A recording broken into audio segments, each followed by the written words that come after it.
नमस्कार. आज आपण मस्त असा आपला पारंपरिक पदार्थ कुळथाचे शेंगोळे बघणार आहोत. ते देखील माझ्या मैत्रिणीने बनवलेले होते. तिने खूप छान प्रकारे ते बनवलेले होते, तर त्याचीच रेसिपी मी तुमच्यासोबत शेअर करणार आहे. त्यासाठी तिने इथे कुळीथचं पीठ घेतलेलं आहे आणि त्यामध्ये तिने लाल तिखट ॲड करून घेतलेले. लाल तिखट तुम्ही तुमच्या टेस्टच्या अकॉर्डिंग ॲड करू शकता. तुम्हाला किती तिखट हवं त्यानुसार साधारण 2 चमचे तिने इथे लाल तिखट त्यात टाकून घेतलेले. चवीपुरतं त्यात आपल्याला मीठ टाकून घ्यायचं आहे आणि आपण जी चटणी वाटून घेतलेली होती ती आपल्याला यात थोडीशी ॲड करायची आणि पाणी टाकून याचं आपल्याला घट्टसर असं पीठ मळून घ्यायचं आहे. बघा, आता ही जी मिरची वाटून घेतलेली होती त्यातले 1-2 चमचे आपल्याला यात टाकून घ्यायचे.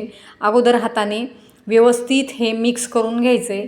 पाणी लगेचच ॲड करायचं नाही आहे, कारण या मिरचीमध्ये देखील पाणी असतं, त्यामुळे एकदम पाणी टाकायचं नाही. हळूहळू आपल्याला ते हाताने मिक्स करून नंतर आपल्याला कन्सिस्टन्सी ॲडजस्ट करण्यासाठी हळूहळू पाणी ॲड करायचं आहे आणि घट्टसर असं हे पीठ मळून घ्यायचं आहे. तुम्ही ते बघू शकतात, या पद्धतीने तिने ते घट्टसर असं पीठ मळून घेतलेलं आहे.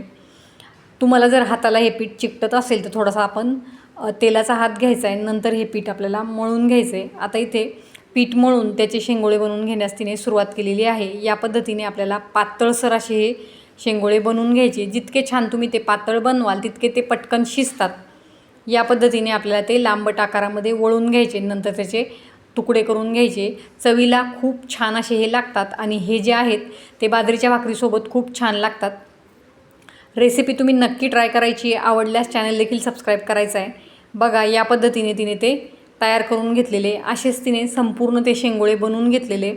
आता आपण ग्रेव्हीकडे वळणार आहोत. ग्रेव्हीसाठी तिने ते पातेल्यामध्ये तेल टाकून घेतलेले. तेल गरम झालं की त्यात आपल्याला फोडणीसाठी लसूण टाकून घ्यायचा आहे. लसूण छान तळून तयार झालेला आहे. त्यात तिने जिरे टाकलेले आहेत. आता काही त्यात आपल्याला मसाले देखील ॲड करायचे, ज्यामध्ये आपल्याला लाल तिखट टाकून घ्यायचे, हळद पावडर देखील आपल्याला यात टाकून घ्यायची, थोडीशी कोथिंबीर टाकायची आहे.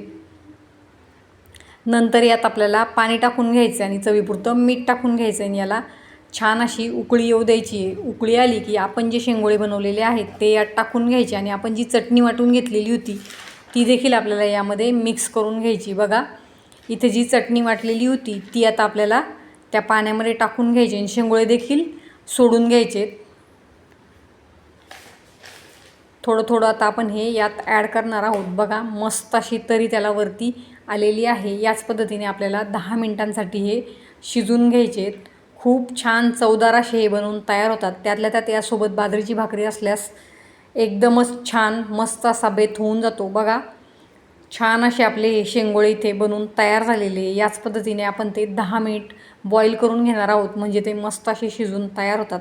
आता बघा, या भाजीला उकळी आलेली आहे आणि हे जे शेंगोळे आहेत ते बनवून तयार झालेले आहेत. ते तुम्ही बाजरीच्या भाकरीसोबत सर्व करून घेऊ शकतात. मस्त अशी तरी देखील त्याला आलेली आहे आणि ते शिजून देखील तयार झालेले आहे. तर ही जी रेसिपी आहे ती बनवायला खूप सोपी आहे, तर तुम्ही ती नक्की ट्राय करायची आणि मला कमेंटमध्ये देखील सांगायचं आहे की रेसिपी कशी बनली. व्हिडिओ शेवटपर्यंत बघितल्याबद्दल धन्यवाद.